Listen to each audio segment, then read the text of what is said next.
The morning air on the training ground was cold enough to sting, the kind that crept through fabric and settled into bone. Boots crunched on gravel as candidates formed loose lines, steam rising from their breath. She stood among them, shoulders squared, eyes forward, face unreadable. To most of the instructors, she was just another body in the group, though a few looks lingered longer than necessary. Some were curious, some skeptical, a few openly doubtful. The whispers had already started days ago, quiet comments passed behind hands, jokes muttered when they thought she couldn't hear. She heard everything. She always did. They had boxed her in from the start, not with walls or ropes, but with expectations. During runs, she was placed in the middle, hemmed in by taller, heavier trainees. In drills, she was assigned positions that limited movement, roles designed to test whether she would crack under pressure. When equipment was handed out, hers was never adjusted, never optimized. If it didn't fit perfectly, that was her problem. The message was subtle but clear: adapt or fail. The first evolution of the day was close quarters movement. The instructors barked orders, voices sharp and relentless. The group was told to advance through a mock urban layout, narrow corridors built from concrete slabs and shipping containers. Corners were tight, sightlines short. Chaos was intentional. This was where mistakes multiplied. This was where confidence could turn into panic in seconds. She felt the tension spike as they moved in. Bodies pressed close, elbows bumped ribs, boots scraped walls. Someone behind her muttered something under his breath, a comment meant to needle, to distract. She ignored it. Her breathing slowed, controlled. In through the nose, out through the mouth. She wasn't here to prove anything to them. She was here to execute. The corridor narrowed abruptly. Two trainees surged forward, blocking her path. Another stepped in from the side, unintentionally, or maybe intentionally, cutting off her angle. For a moment, she was boxed in completely, movement restricted, vision cluttered by shoulders and gear. To an outsider, it looked like a mistake, like she had been trapped by poor positioning. An instructor noticed and didn't intervene. This was the test. She shifted her weight without force, a subtle step that created a fraction of space. Her hand came up, not pushing, but guiding, redirecting momentum. She used their movement against them, slipping through the gap as it opened. Her body stayed compact, efficient.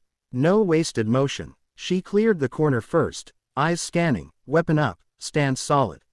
The moment passed in seconds, but the effect lingered. They continued, the pace increasing. Orders changed mid-movement. Simulated threats appeared without warning. Noise levels rose. Shouted commands, clanging metal, the sharp crack of blank rounds. Stress was the point. Confusion was the weapon. She stayed calm, processing information faster than most realized. She wasn't reacting. She was anticipating. At one intersection, the group hesitated. Too many people tried to lead at once. That hesitation was dangerous. She moved without asking permission, taking the outside line, covering an angle no one else had. When a simulated target popped up, she was already aligned. Her response was immediate and correct.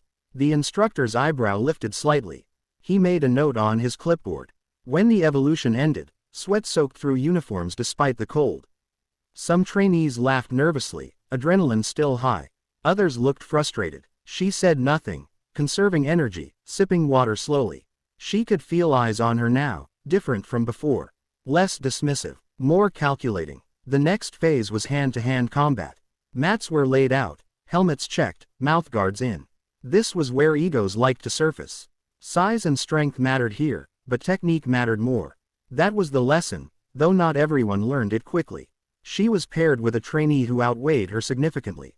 He grinned behind his mouthguard, rolling his shoulders like he was warming up for a show. The whistle blew. He came in fast, aggressive, trying to overwhelm her with forward pressure.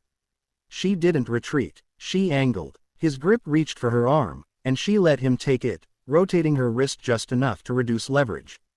Her foot stepped behind his, heel planted. With a twist of her hips and a controlled drop of her center of gravity, she redirected his charge.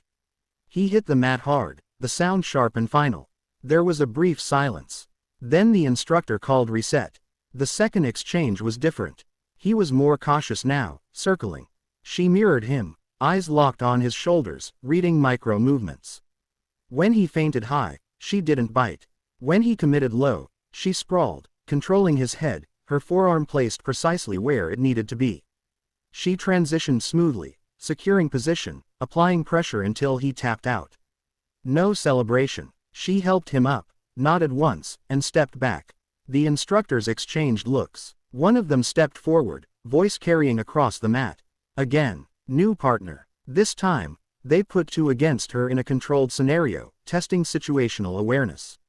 The idea was to overwhelm, to see how she handled multiple threats. She took a breath, adjusted her stance, and waited. They rushed her together, trying to split her attention. She moved laterally, forcing them into each other's space. One grabbed for her shoulder. She trapped the arm, pivoted, and used it as a shield against the second. A knee strike created space. She disengaged just long enough to reset, never letting them surround her. When the whistle blew, all three were breathing hard. By midday, the tone had shifted. The whispers were gone. Conversations paused when she walked by. Not out of fear, but respect, reluctant or otherwise. During a short break, an instructor approached her. He didn't smile. He didn't frown. "You've trained before," he said, not a question. She met his gaze. "I've studied," she replied. He nodded once. "Keep doing what you're doing." The afternoon brought water drills, coordination exercises that required absolute trust in the team. This was where resentment could surface, where someone might hesitate to support someone they didn't believe in. She felt it once, a delay when she needed a hand. She adjusted, compensated, finished the drill anyway. Later, that same trainee sought her out, muttering an apology. She accepted it without comment. As the sun dipped lower, casting long shadows across the ground, they ran a final scenario. Exhaustion was the enemy now. Muscles trembled, focus frayed. This was where training separated surface strength from real resilience. The scenario was complex. Low light, multiple objectives, time pressure. She was assigned a leadership role without warning. Some heads turned. No one argued. She gave clear, concise instructions. No wasted words. She positioned people where their strengths mattered, accounting for weaknesses without calling them out. When something went wrong, and it did, she adapted instantly, rerouting the plan, keeping everyone moving. At the end, they stood in silence, chests heaving. The instructor addressed the group, his voice steady. He didn't single her out, not directly. "Today showed who can think under pressure," he said. "Who can adapt, who can lead without ego." That night, as lights dimmed and the day finally released its grip, she lay on her bunk, staring at the ceiling. Her body ached, every muscle reminding her of the work done and the work still ahead. She knew tomorrow would bring new challenges, new tests, new attempts to box her in. That was fine. Boxes were just problems to solve. If you're drawn to stories of resilience, skill, and quiet strength under pressure, make sure you subscribe to the channel Her World's Stories.